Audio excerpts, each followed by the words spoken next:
हमारा पीले जते बारू।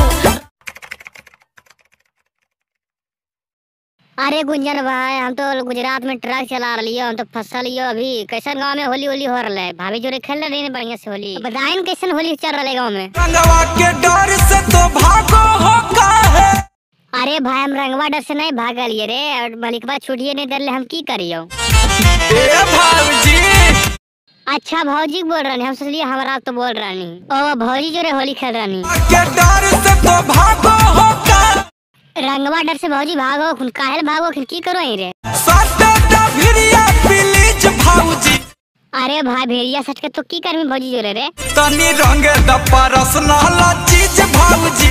ओ भौजी के पर्सनल चीज रंग में, तो भौजी की करबो? तो रंगल दबो की विचार है तोहर? दारू पी के नहीं करो जबरदस्ती।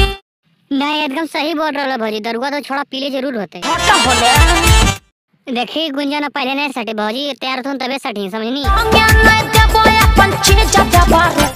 देखो भौजी फागुन चढ़ा है, सब कोई भौजाई के रंगो है, रंगेल दो की करबो? गरीब आदमी है बेचारा, की करबो?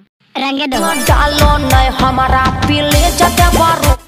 का भाई की करमी भौजी, तुम मान ही नहीं रहा, की करमी आप? आशा लेके अइए मत तारा साहब।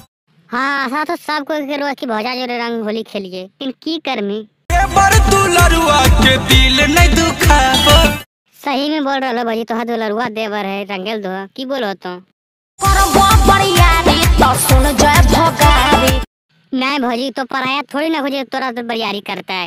दूरे रखो देवरू अपन पिचकारी। हाँ भौजी, पिचकारिया भी तो भाई दूरे रखते हैं गुंजन भाई, दूरे रखे पिचकारिया भी। भीतर ले जाते पसी जते बारू। होली है जरी उन्हें पसीज में करते तो की होते भौजी? हुआ लफंगा हो जाए अपन घर हो। गुंजन भाई लफुआ लफंगा कहो तोरा रे? बोलो नहीं हमारा तो लफुआ लफंगा। लफुआ लफंगा तो बोल रहा, आप तो की करमी? लहंगा भीतर भौजी रंगा। हाँ जब ले भीतरी रंगवा नहीं डाल भी नहीं, तब नहीं मानथू, हम भी तोरा साथ ही है गुंजन। अमन गुंजन हो बड़ी बदतमीज जते बारू। देखो भौजी, हमारा दोनों तो बदनाम कर दो, आप तो थोड़ा रंगवा में डालिए पड़ते लहंगा भीतर। अगर आप लोग का वीडियो अच्छा लगा है तो वीडियो को लाइक करो, चैनल पर नए हैं तो चैनल को सब्सक्राइब करें। धन्यवाद।